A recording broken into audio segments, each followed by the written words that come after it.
అదే RTV app వార్తల్ని క్షణాల్లో చదివే అవకాశం ఉంటుంది. ఒక న్యూస్ పేపర్, ఒక టెలివిజన్ ఛానల్ మీ చేతుల్లో ఎప్పుడూ ఉంటాయి.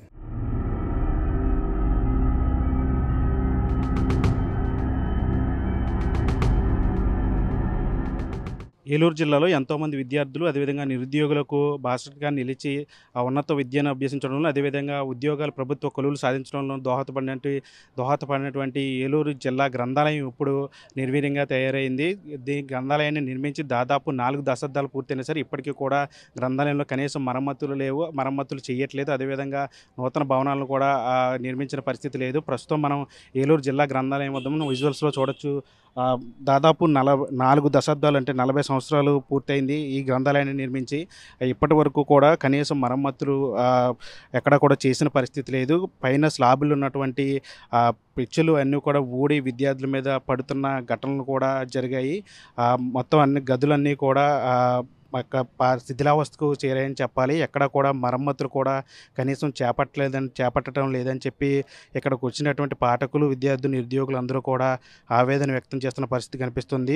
ఎంతోమందికి ఉద్యోగాలు సాధించడంలోనూ, ప్రభుత్వ కొలువులు సాధించడంలోనూ, అదేవిధంగా ఉన్నత విద్యను అభ్యసించడంలోనూ దోహదపడినటువంటి గ్రంథాలయాలు, జ్ఞాన భాండాగారంగా ఉన్నటువంటి గ్రంథాలయాలు ఇప్పుడు నిర్వీర్యంగా తయారయ్యాయి. ఎవరు కూడా వీటిని పట్టించుకోని పరిస్థితులు కనిపిస్తూ ఉన్నాయి. మనం చూడొచ్చు విజువల్స్లో. ఏకంగా జిల్లా గ్రంథాలయం కార్యదర్శి పేరు మీదే ఒక హెచ్చరిక బోర్డును కూడా పెట్టారు. గ్రంథాలయ భవనం శిథిలావస్థలో ఉన్నందున పాఠకులు జాగ్రత్త వహించగలరంటూ కూడా బోర్డును కూడా మనం చూస్తున్నాం. అంటే ఈ గ్రంథాలయం పరిస్థితి ఎంతవరకు ఉందో మనం చూడవచ్చు. అంటే లోపల గ్రంథాలయానికి సంబంధించి ఎంతవరకు ఈ శిథిలావస్థకు వచ్చింది అనేది మనం ఆ బోర్డును చూస్తేనే అది నిదర్శనంగా కనిపిస్తూ ఉంటుంది. మొత్తం జిల్లాలో చాలామంది నిరుద్యోగులు ఉంటారు, విద్యార్థులు ఉంటారు. ఎంతోమంది ఇక్కడికి వచ్చి అనేక పుస్తకాలు చదివి జ్ఞానాన్ని సంపాదించుకుంటూ ఉంటారు. కొంతమంది ఉద్యోగాలు సాధించడం కోసం, ప్రభుత్వ కొలువులు సాధించడం కోసం వచ్చి ఇక్కడ నిత్యం వందలాది మంది ఇక్కడ పుస్తకాలు చదువుతూ ఉంటారు. ఎంతోమంది పాఠకులు వచ్చి ఇక్కడికి వచ్చి జ్ఞానాన్ని పొందుతూ ఉంటారు. అటువంటి గ్రంథాలయం ఇప్పుడు ఆ నిర్లక్ష్యానికి గురైందని చెప్పాలి. అక్కడికక్కడ శిథిలావస్థకు వచ్చి అక్కడ పైన పెచ్చులు కూడా ఊడి పడుతున్న పరిస్థితి కనిపిస్తూ ఉంది.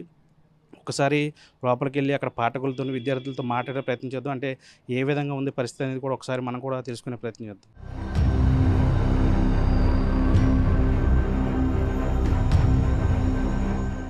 గడిచిన 5 సంవత్సరాల నుంచి ఏలూరు జిల్లా గ్రంథాలయంలో పోటీ పరీక్షలకు మేము ప్రిపేర్ అవుతున్నాము. మన ఏలూరు చుట్టుపక్కల గ్రామీణ ప్రాంతాల నుంచి దగ్గర 300 మంది వరకు నిరుద్యోగ విద్యార్థులు వచ్చి ఈ లైబ్రరీని ఆధారంగా చేసుకుని చదువుకుని కాంపిటేటివ్ ఫీల్డ్కి ప్రిపేర్ అవుతున్నారు.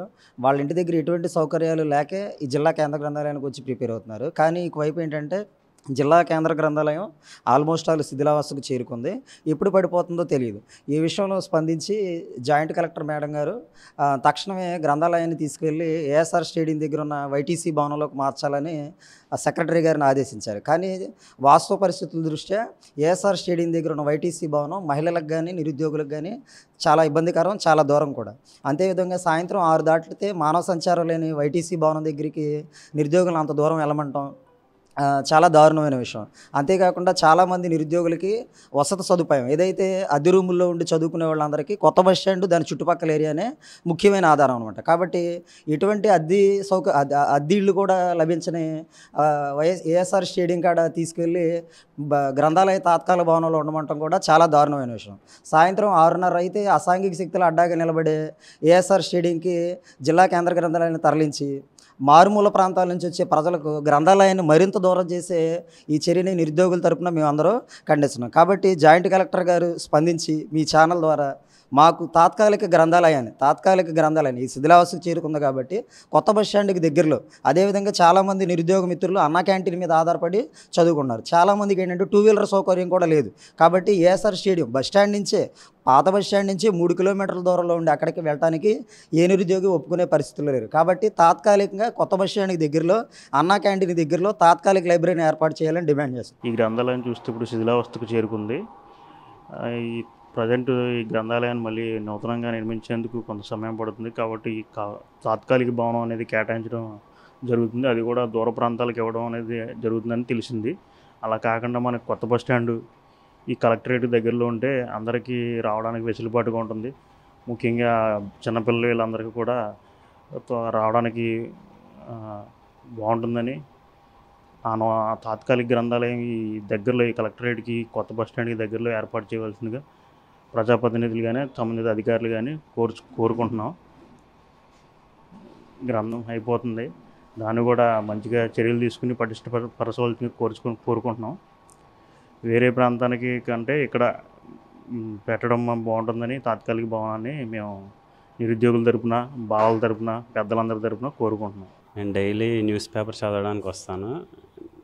నేను ఇప్పుడు చాలా మటుకు అబ్జర్వ్ చేసింది ఏంటంటే చాలా చోట్ల పెచ్చులు అవి ఊడుతున్నాయి, పొగళ్ళు అవి వచ్చినాయి, ఒక్కోసారి వాటర్ కూడా పడుతున్నాయి.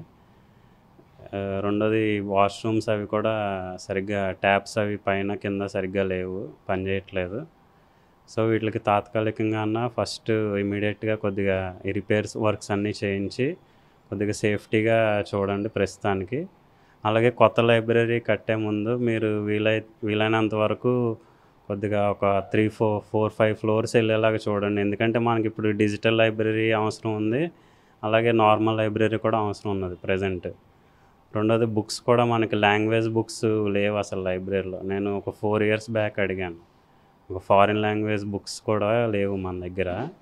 అలా నేర్చుకోవడానికి కూడా అలాగే మనకి డిజిటల్ ఇది అయితే చాలా బాగుంటుంది మనకి. నేను ఈ లైబ్రరీకి రోజు న్యూస్ పేపర్ చదవడానికి వస్తుంటాను. అదేవిధంగా మ్యాగజైన్స్ను ఇంకా పండే బుక్స్ చదువుతుంటాను. ఈ లైబ్రరీకి 1984 సంవత్సరంలో నిర్మించారు, కానీ ప్రస్తుతానికి ఇది శిథిలావస్థకు చేరుకుంది.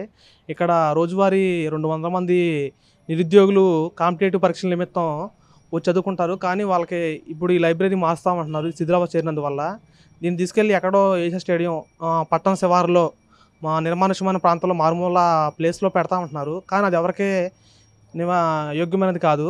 అది ఊరికి దూరంగాను వెహికల్ ట్రాన్స్పోర్ట్ కానీ ఏ విధమైన ఫుడ్ కనీసం ఇక్కడ నిరుద్యోగులు ఎవరో రూములలో ఉండి చదువుకుంటున్నారు. వాళ్ళకి ఫుడ్ కొనుక్కోవడానికి కనీసం ఒక టీ తాగడానికి కానీ కర్రీ పాయింట్ లేని ప్లేస్ అయిపోయింది అది.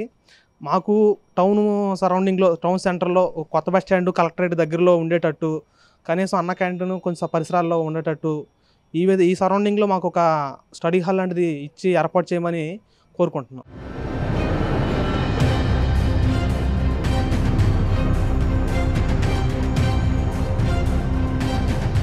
చూస్తున్నాం కదా, ఇది జిల్లా గ్రంథాలయం పరిస్థితి. ప్రస్తుతం అయితే విద్యార్థులు కానీ పాఠకులు కానీ నిరుద్యోగులు కానీ ఒకటే చెప్తున్నారు, ఈ గ్రంథాలయం నిర్మించి దాదాపు 4 దశాబ్దాలు పూర్తి అయిపోయింది. ఎంతోమంది పేద విద్యార్థులు బయట స్టడీ సర్కిల్కి వెళ్ళి అక్కడ లక్షలు ఖర్చు పెట్టి చదువుకోలేరు. కాబట్టి అందరూ కూడా ఇక్కడికి వచ్చి వందలాది మంది విద్యార్థులు నిరుద్యోగులు అందరూ కూడా దీని మీద ఆధారపడతారు. ఇప్పటికే ఇది శిథిలావస్థకు చేరుకుంది.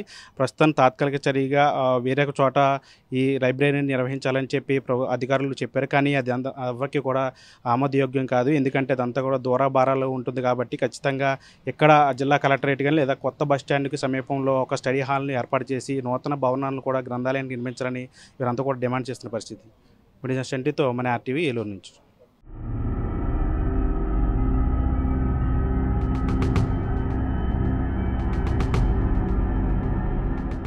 మరిన్ని వీడియోస్ కోసం ఛానల్ ని సబ్స్క్రైబ్ చేయండి. లేటెస్ట్ అప్డేట్స్ కోసం వాట్సాప్ ఛానల్ ని ఫాలో చేయండి. అండ్ లింక్ డిస్క్రిప్షన్ లో ఉంది.